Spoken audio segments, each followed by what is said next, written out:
a escolha para servir de paraninfo dos bacharéis da turma do cinquentenário da Faculdade Nacional de Direito constitui homenagem vulgar que muito me desvanece.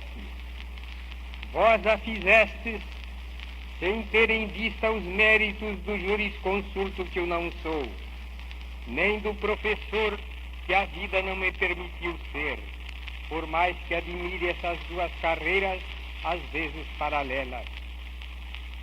Diplomado, pratiquei a advocacia durante 14 anos, sempre atraído pelo estudo das reações sociais, através dos preceitos da lei e pelos postulados básicos da ordem filosófica que conformam os sistemas do direito. Dessa forma, inclino-me a atribuir, acima de tudo, o vosso gesto espontâneo ao interesse que sempre manifestou meu governo pela modernização do ensino e elaboração de leis consentâneas com as necessidades e a cultura jurídica do país. Realmente, esse decênio tem sido de reformas, de reconstrução. No campo das ciências sociais, política, economia e direito, permanecíamos em situação paradoxal. Enquanto uma legítima tradição cultural oferecia expoentes do mais alto valor como juristas e magistrados, a organização política e a estrutura econômica da nação apresentavam-se evidentemente retardados. Na primeira, o formalismo, de cópia em boa parte, tolhia o nosso desenvolvimento e a própria manifestação da vontade popular, iludida com aparências e impossibilitada de exprimir-se através de instituições representativas da evolução social. A estrutura econômica, do mesmo modo, presa ao agrarismo extensivo, não favorecia a nossa prosperidade e até a entravava. Ao observador menos avisado, o exame deste meio século de regime republicano poderia dar a impressão de que a vida do país se estagnara, tal a chocante diferença de ritmo existente entre os fenômenos sociais e a sua expressão legal. A realidade, porém, era outra. Passamos da monocultura à industrialização. As populações cresceram e sobreveio a natural complexidade decorrente da divisão do trabalho e das diferenciações de grupos, enquanto as instituições permaneciam apáticas e fechadas às influências do progresso geral. Havia um desajustamento constante entre os órgãos políticos e a vida econômica e social. A necessidade de restabelecer o equilíbrio, de recongraçar as forças dispersas da nação,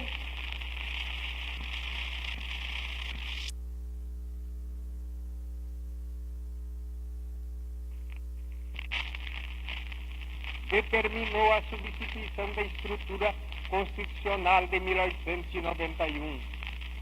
O advento do Estado Nacional impôs, consequentemente, reformas substanciais no corpo das normas jurídicas.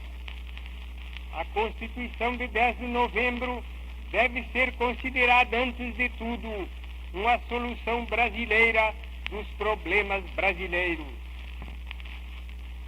Instituímos um regime de autoridade equidistante dos modelos extremistas em moda, conferindo-lhe o poder de coordenar e disciplinar, a serviço do engrandecimento nacional, as nossas energias espirituais e econômicas.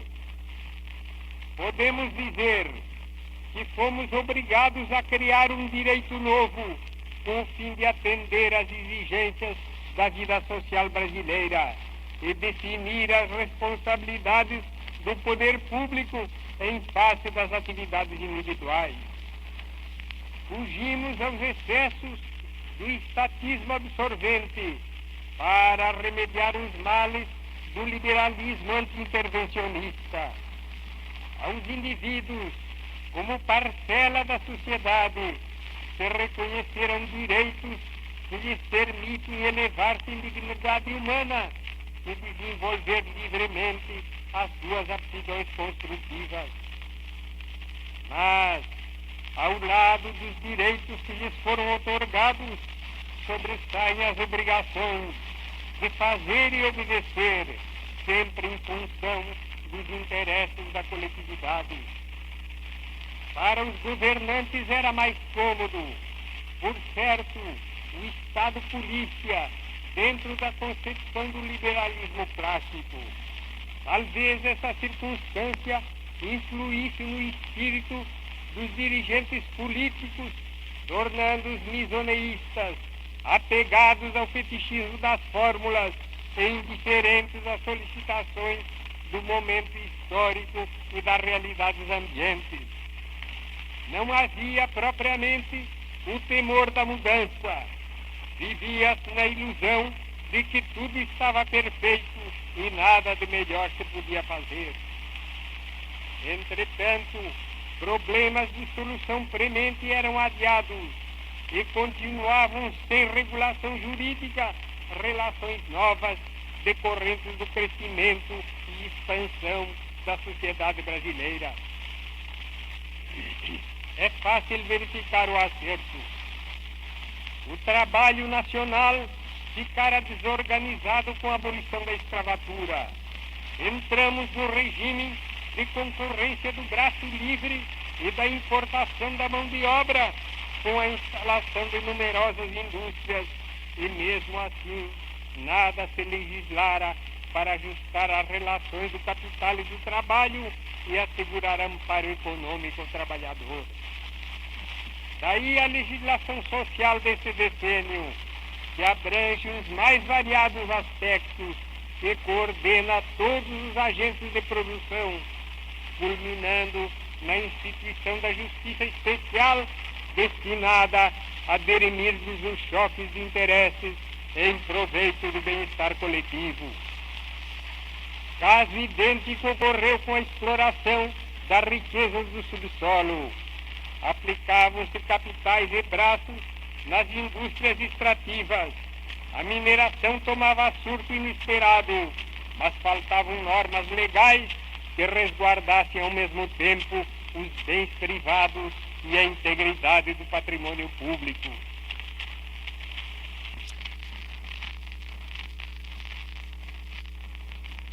Não podia o governo deixar de legislar sobre Minas, como fez no Código em vigor. Em relação à força hidráulica, aconteceu o mesmo e decretou-se o Código de Águas. Esses exemplos bastam para esclarecer como independe da simples vontade dos homens a atividade legislativa, condicionada quase sempre ao desenvolvimento das forças econômicas e aos fatores de ordem social. A par das relações novas, oriundas de agentes e sujeitos de direito antes inexistentes, a premência e a celeridade dos fatos sociais exigiram outros instrumentos legislativos que não os consagrados nas assembleias políticas. Estas, pela sua composição, pelo seu número, não podiam deixar de ser lentas e pouco eficientes. Os congressos de origem política legiferavam mal, vagarosamente, e na verdade delegavam a sua tarefa a comissões de doutos e a advogados de interesses ocasionais. O exame objetivo dessas questões de substância e de forma atesta a orientação realista e moralizadora que levou o novo regime a atribuir a pequenos corpos técnicos e especializados a função de traduzir em leis os reclamos da coletividade e a salvaguarda das prerrogativas da nação. Todas as reformas até agora feitas não são experiências de teóricos, derivam de inadiáveis problemas e foram orientados por um pensamento único, por uma ideia mestra, o reforço da unidade nacional. Compreendemos que não somente havia necessidade de abater um sistema particularista que ia das barreiras tributárias e imposições fiscais até a multiplicidade de processos civis e penais. Sendo o Brasil um todo perfeito e completo, com identidade de características fundamentais, no idioma, no sentimento religioso, na formação moral, não se justificava a diversidade de normas para regular as mesmas relações em todo o território do país.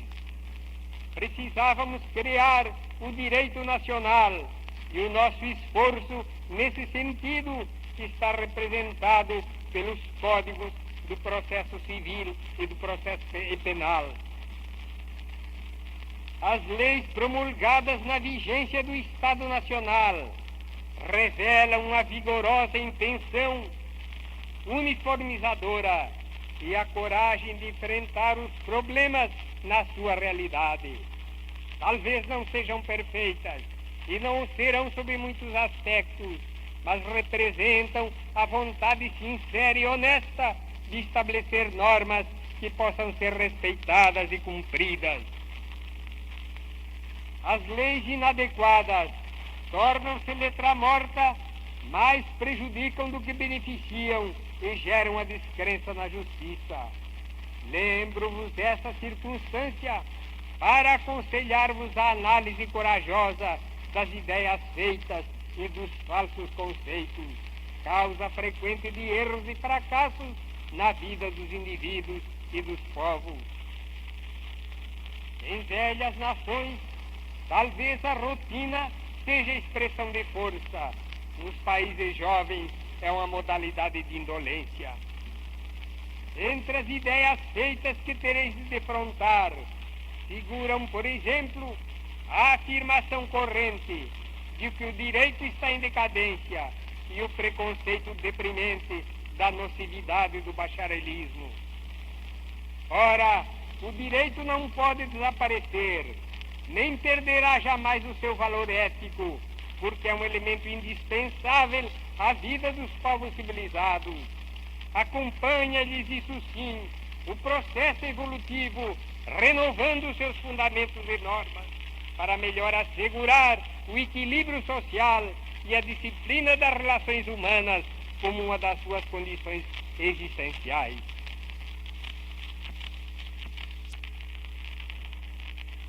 Por sua vez, os homens que pretendem práticos identificam a formação jurídica com a predominância do teórico e atribuem males e defeitos de vária natureza ao bacharel.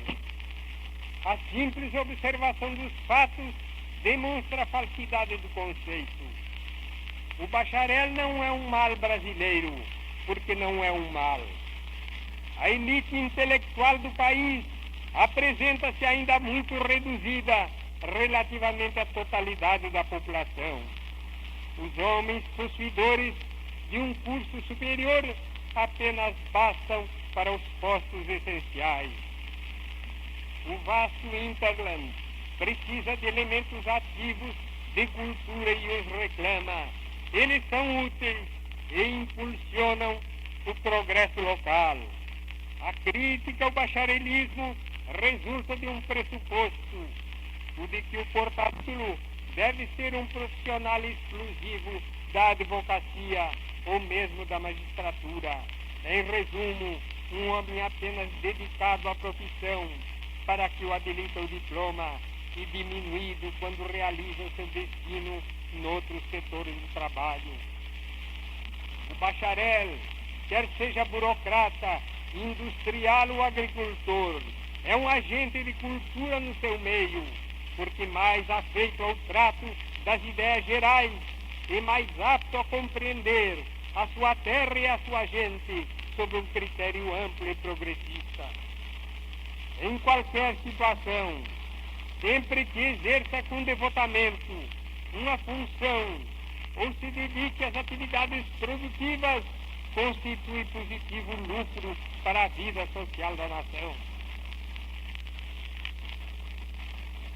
Meus jovens colegas, poucos dias decorreram das minhas palavras aos universitários de São Paulo, mas necessito recordá-las aqui como aviso e como conselho. Ao ingressardes na vida pública, deveis preparar-vos de coração e de cérebro para as tarefas que o futuro imporá a gerações novas. Nunca, em período algum da história, foi tão vasto o movimento de transformação dos valores existentes, nem tão profunda a inquietação da humanidade. Com as vossas energias moças, haveis de atravessar a tormenta, mostrando o ânimo superior dos fortes. Haveis de dar à pátria tudo quanto pode pedir para ser digno dela. Haveis de empregar todos os esforços para honrá-la. E se no áspero caminho da vitória algum desalento atingir o vosso espírito, lembrai-vos que esse desalento é contagioso e de sugestionar os outros, e que os povos como os indivíduos já estão derrotados quando admitem a derrota.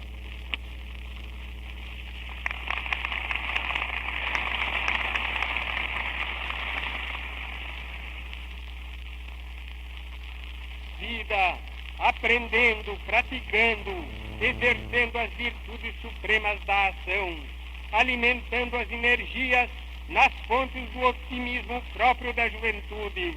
Acreditai em vós, no vosso esforço, guardai a vossa fé no Brasil, e com o trabalho honesto, a inteligência e a cultura, engrandecei-o, realizando ao mesmo tempo a vossa própria felicidade.